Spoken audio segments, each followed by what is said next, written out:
Senayan City Jakarta, inilah liputan 6 petang.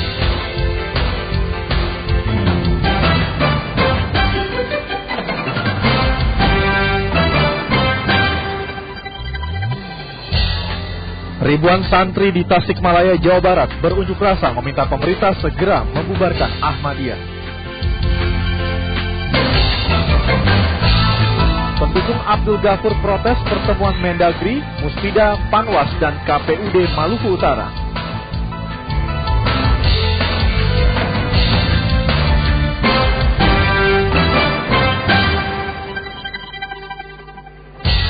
Selamat petang saudara, saya Aryo Ardi kembali menjumpai Anda dalam liputan 6 petang yang kami siarkan langsung dari Senayan City Jakarta.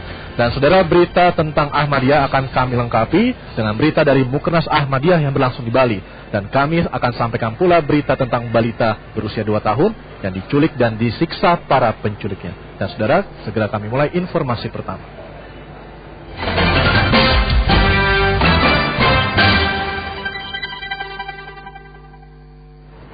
Kamal dan Dasril, dua kakak beradik yang tertimbun longsor di desa Ambacang, Kabupaten Agam, Sumatera Barat, ditemukan tim SAR dalam keadaan tidak bernyawa. Kamal dan Dasril yang menjadi korban tanah longsor akhirnya ditemukan tim SAR setelah dilakukan pencarian selama 2 hari. Keduanya ditemukan di pinggir sungai yang jauhnya 3 km dari lokasi bukit yang longsor di desa Ambacang. Rabu malam, jalan alternatif yang baru dibangun di daerah Ambacang longsor setelah diguyur hujan deras selama seminggu terakhir. Kamal dan Dasril yang melintas dengan sepeda motor terseret longsoran hingga hanyut ke sungai. Rekomendasi Bakor Pakem Kejaksaan Agung bahwa aliran Ahmadiyah sesat mulai mendapat reaksi dari masyarakat. Hari ini ribuan santri di kota Tasikmalaya, Jawa Barat berunjuk rasa meminta pemerintah segera membubarkan Ahmadiyah.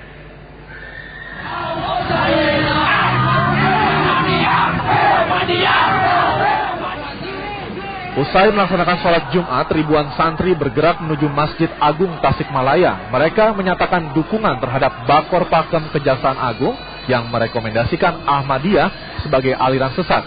Karena itu mereka juga mendesak pemerintah agar menetapkan rekomendasi itu dan segera membubarkan Ahmadiyah. Unjuk rasa ini mendapat penjagaan ketat dari polisi, dan untuk menghindari tindak kekerasan, para pengunjuk rasa kemudian menyerahkan surat ke Kapolresta Tasikmalaya untuk kemudian disampaikan kepada Presiden. Masa kemudian melanjutkan unjuk rasa ke Kejaksaan Negeri Tasikmalaya untuk menyampaikan tuntutan pembubaran Ahmadiyah. Meski sudah ada permintaan dari Kejaksaan Agung agar jamaah Ahmadiyah menghentikan aktivitasnya, penganut aliran Ahmadiyah hari ini tetap melaksanakan ibadah sholat Jumat seperti biasa. Aktivitas warga Ahmadiyah ini mendapatkan pengawalan petugas keamanan. Di Musola At-Taqwa milik jamaah Ahmadiyah di wilayah Durensawit, Jakarta Timur ini, penganut aliran Ahmadiyah melaksanakan sholat Jumat di bawah pengawalan petugas kepolisian berpakaian preman. Meski khawatir akan keselamatan mereka, para warga jamaah Ahmadiyah ini menyatakan akan tetap melaksanakan ajarannya sampai ada keputusan dari pengurus Ahmadiyah Pusat. Aktivitas yang sama juga dilakukan warga Ahmadiyah di sejumlah daerah di tanah air, mulai dari Surabaya, Jawa Timur, Cirebon, Jawa Barat, hingga Semarang, Jawa Tengah. Kami masih biasa menjalankan ibadah seperti kegiatan sholat ya, ibadah sembahyang 5 waktu dan sholat Jumat gitu. Tidak ada belum ada keputusan dari pimpinan kita, jadi kita masih melaksanakan seperti biasa. Sementara markas pusat Ahmadiyah di kawasan Kemang Parung, Bogor hari ini terlihat lengang. Tidak terlihat aktivitas berarti oleh warga Ahmadiyah. Meski demikian, polisi ditempatkan di sekitar komplek ini. Tahun 2005 lalu, markas Ahmadiyah ini pernah dirusak oleh sekelompok warga yang menilai aliran Ahmadiyah menyimpang dari ajaran Islam. Tim Liputan Amnesty TV melaporkan. Pertemuan Menteri Dalam Negeri Mardianto bersama unsur Muspida, Panwas, dan KPUD Maluku Utara di Bandara Sultan Ba'abullah diwarnai protes dari ratusan pendukung pasangan Abdul Ghafur dan Abdurrahim Fabanyo. Protes terjadi setelah 2 orang anggota KPUD dipecat, yaitu Rahmi Hussein dan Nurbaya Sulaiman, diperbolehkan mengikuti pertemuan tertutup bersama Menteri Dalam Negeri. Pendukung Abdul Ghafur menuding pertemuan yang dipimpin oleh Mendagri Mardianto yang dihadiri Menko Polhukam, Kapolri, dan Panglima TNI lebih banyak melibatkan pendukung Taib Armain. Seusai pertemuan, Mendagri mengatakan akan mempertimbangkan 2 rekomendasi hasil rapat paripurna DPRD Maluku Utara yang berbeda. Pertama, merekomendasikan pelantikan pasangan Abdul Ghafur berdasarkan hasil penghitungan ulang KPUD dan KPU Pusat. Kedua, rekomendasi pelantikan Taib Armain berdasarkan penghitungan KPUD di Hotel Bidakara, Jakarta. Dua pertemuan ini tetap dilakukan oleh pemerintah dalam menyelesaikan yang tahap ini. Tentu pada pelaksanaannya ada keterbatasan karena Mendagri tidak bisa memutuskan begitu saja. Saya dari 2 sisi. Itu adalah masukan-masukan dari pertemuan sore hari ini. Mereka rata-rata menghendaki untuk berdasarkan pusat. Yang kedua kita tetap menggunakan prosedur hukum yang berbeda. Penyelesaian sengketa Pilkada Maluku Utara belum menemukan titik terang hingga bulan kelima sejak pencoblosan. Pemerintah pusat dan DPRD Maluku Utara belum satu kata soal pemenangnya. Apa sebab musabab sengketa tersebut? Berikut laporannya. Bentrok lagi. Inilah situasi terakhir kota Ternate, Maluku Utara. Sengketa hasil pilkada berlarut-larut. Rapat paripurna DPRD Maluku Utara Rabu kemarin yang mengusulkan pasangan Abdul Ghafur Abdurrahman Fabanyo sebagai gubernur dan wakil gubernur periode 2008-2013 dimentahkan lagi sore harinya oleh rapat DPRD yang dipimpin ketuanya. Sengketa berawal dari perbedaan penghitungan suara oleh KPU Maluku Utara dan KPU Pusat. Buntutnya dibawa ke Mahkamah Agung. MA memutuskan penghitungan ulang di 3 kecamatan di Halmahera Barat. 2 kali hitung ulang di Jakarta dan Ternate ternyata mengeluarkan hasil berbeda. DPRD Maluku Utara pun terpecah. Satu kubu mendukung Abdul Ghafur Abdurrahim Fabanyo, sebagian lagi menyokong Taib Armain Abdul Ghani Kasuba. Salah, itu absolutely wrong gitu. Mengembalikan itu karena akan membuat pemilihan kepala daerah baru. Sebab sudah ada satu yang terpilih melalui pilkada yang di-vote langsung oleh rakyat, salah satu pasangan, kemudian dikembalikan lagi dalam proses politik DPRD, bisa pasangan lain yang terpilih. Akhirnya daulat rakyat itu bisa terdegradasi oleh pilihan DPRD itu. Sengketa seperti ini pernah terjadi di Depok 3 tahun lalu.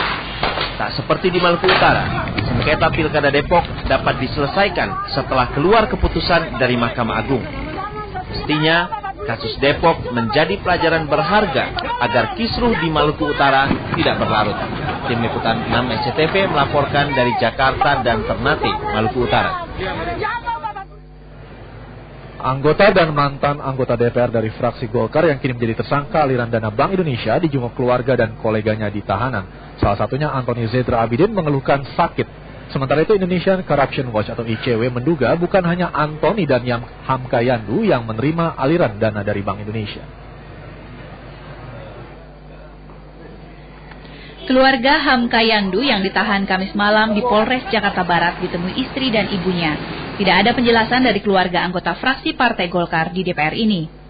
Sementara mantan anggota DPR Antoni Zedra Abidin dijenguk keluarga dan kolega di tahanan Polres Jakarta Timur.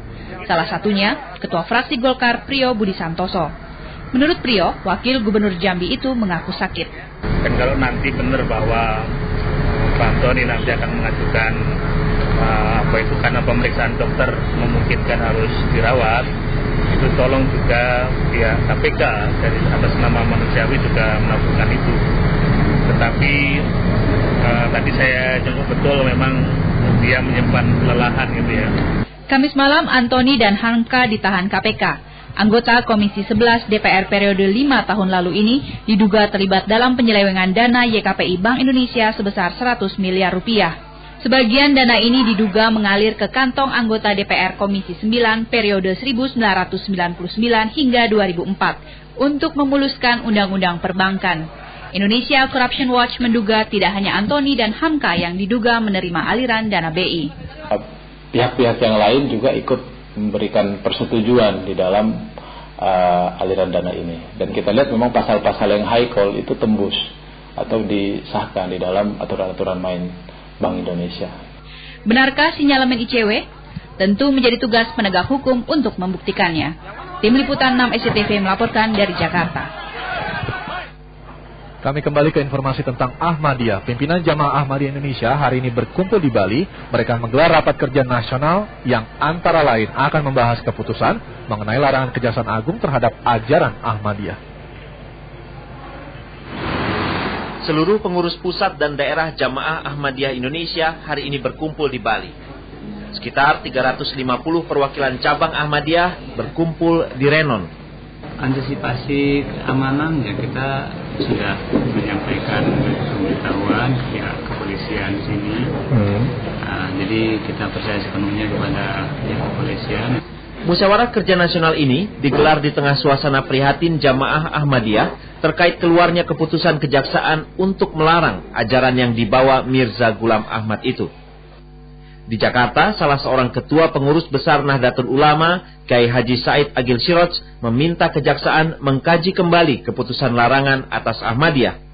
Kepada umat Islam, ia menghimbau agar tidak melakukan tindakan anarkis. Kalau saya benar, sampai kapanpun berdiskusi, berdebat, adu argumentasi, baik tekstual maupun rasional, kalau saya benar, saya nggak takut. Tidak usah menggunakan kekerasan, kalau saya benarnya. Kekerasan seolah tak pernah menjauh dari pengikut Ahmadiyah. Akhir tahun lalu, ratusan orang menyerbu dan merusak masjid milik Ahmadiyah di Kampung Manislor, Kabupaten Kuningan, Jawa Barat. Tim Liputan 6 melaporkan.